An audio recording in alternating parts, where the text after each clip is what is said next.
تو مولانا طارق جمیل صاحب نے ان کا بڑا حوصلہ بڑھایا، بہت جذبہ بنایا اور فرمایا اللہ ایک دن ایسا آئے گا اللہ تمہیں عروج پہ لے کے جائیں گے اور اللہ تمہیں دکھائیں گے کہ اللہ نے تمہارے ساتھ کیا معاملہ کیا.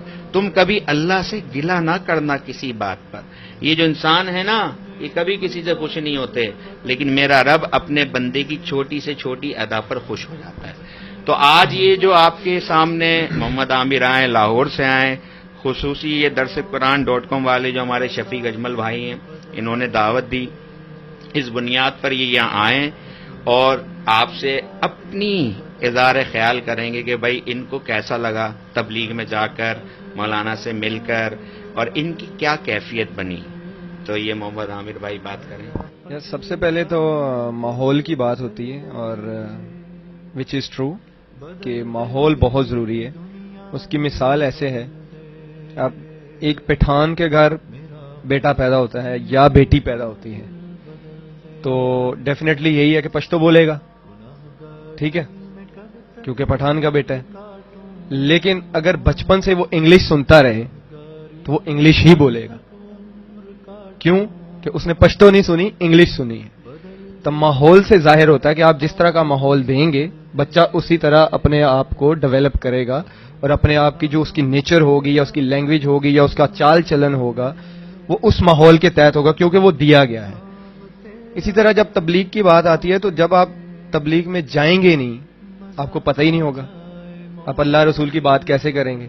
اور ویسے بھی کہتے ہیں کہ جب آپ کو دین پہ گرفت نہیں ہے تو بحث بھی نہیں کرنی چاہیے کیونکہ آپ کو پتہ ہی نہیں، آپ اس میں معاذ اللہ کہ آپ کوئی کفریہ کلمات بول دیں.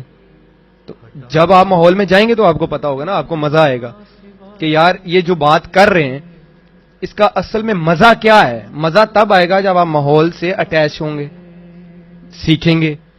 کیونکہ اب مجھے پتا ہے کہ میں نے ان سوئنگ کیسے کرنی ہے، وہ مجھے سیکھنی پڑی ہے تو پتا ہے نا. اسی طرح آپ کو دنیا اور دین کا تب پتا چلے گا جب آپ دین میں جائیں گے، اور جب آپ دین میں جاتے ہیں تو دنیا کا پتا چلتا ہے. دنیا میں رہ کے دین کا نہیں پتا چلتا. یہ بہت بڑی ایک ایگزامپل ہے. آپ بے شک ایم اے کر لیں لیکن ایک آپ کسی عالم دین کو بٹھا دیں، ایم اے پڑھا اس کے سامنے کچھ بھی نہیں ہے. کیونکہ جس کو دین کا پتا ہے اس کو پوری دنیا کا پتا ہے. دنیا کچھ بھی نہیں ہے، یہ اس میں کوئی شک نہیں ہے کیونکہ ہم پوری دنیا گھومے ہوئے ہیں، ہمیں بڑا آئیڈیا ہے کہ یہ ایک وقتی طور پہ مزہ ہوتا ہے. اور کئی دفعہ ہوتا ہے نا کہ کوئی شیطانی کام کرنے کا دل کرتا ہے تو وہ جب بندہ کر لیتا ہے تو بڑا پچھتاوا ہوتا ہے کہ یار مجھے جھوٹ نہیں بولنا چاہیے تھا، یار مجھے گالی نہیں دینی چاہیے تھی، شاید اس کا دل ٹوٹ گیا ہو. تو وہ 2-4 دن کا جو مزہ ہوتا ہے وہ اتنا ہی رہتا ہے، لیکن جو دین کا مزہ ہے یہ قیامت تک رہتا ہے اور اس کے مزے ملتے رہتے ہیں مرنے کے بعد بھی. تو اسی طرح جیسے بھائی نے بات کی، کیونکہ میں مولانا صاحب سے بھی ملا تو مجھے جہاں تک میں نے دیکھا ہے، آبزرو کیا ہے کہ ان کو دنیا کی لالچ نہیں ہے. اور اگر ہم سے ملتے ہیں تو ہمیں یہ تو نہیں کہتے کہ جا کے ایڈ کرو یا ایڈ میں جا کے میرا نام لے لو. یہی کہتے ہیں کہ اللہ رسول کی باتیں کرو، نماز پڑھو، دین کی طرف آؤ. اس میں کس کا فائدہ ہے؟ اگر سوچا جائے اینڈ آف دا ڈے تو کس کا فائدہ ہے؟ دنیا میں رہ کے بھی اور مرنے کے بعد کس کا فائدہ ہے؟ میرا فائدہ ہے. تو ثابت یہ، کیونکہ دنیا میں یہ ہے، کیونکہ ایز اے کرکٹر یہ میں بات کرتا ہوں، دنیا کی فیلڈ میں جو دکھتا ہے وہ بکتا ہے. یہاں پہ چڑھتے سورج کو سلام ہے. دنیا کے لحاظ سے بات کرو تو دنیا کو مطلب سے لالچ ہے. میرے طرف دنیا کے کام سے کوئی آئے گا تو اس کو کوئی مطلب ہوگا تو آئے گا، ورنہ نہیں آئے گا. اب یہ جو لوگ ہم پہ ایفرٹ کرتے ہیں وہ کس لیے کرتے ہیں؟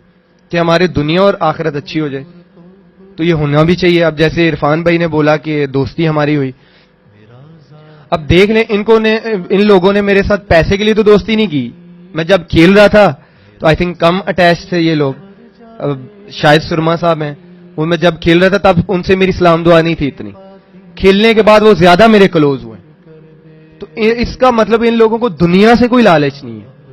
اگر ہم یہ کام کرتے ہیں تو ان کو بھی فائدہ، کیونکہ آپ جب کوئی اللہ اور اس کے رسول کا پیغام دیتے تو اللہ آپ سے بھی خوش ہوتا ہے. اگر میں آپ کو نماز کا بولتا ہوں تو وہ میرے سے بھی خوش ہوگا کہ یار اس نے ایفرٹ کی. تو اس سے دونوں لوگوں کا فائدہ ہو گیا. اس میں بیچ میں کوئی دنیاوی فائدہ نہیں آیا، دینی آیا. اور آپ کے ایمان کا آیا کہ آپ کا ایمان بھی تازہ رہتا، آپ کا دل خوش رہتا، آپ کا رب آپ سے خوش رہتا، آپ کے نبی آپ سے خوش رہتے ہیں.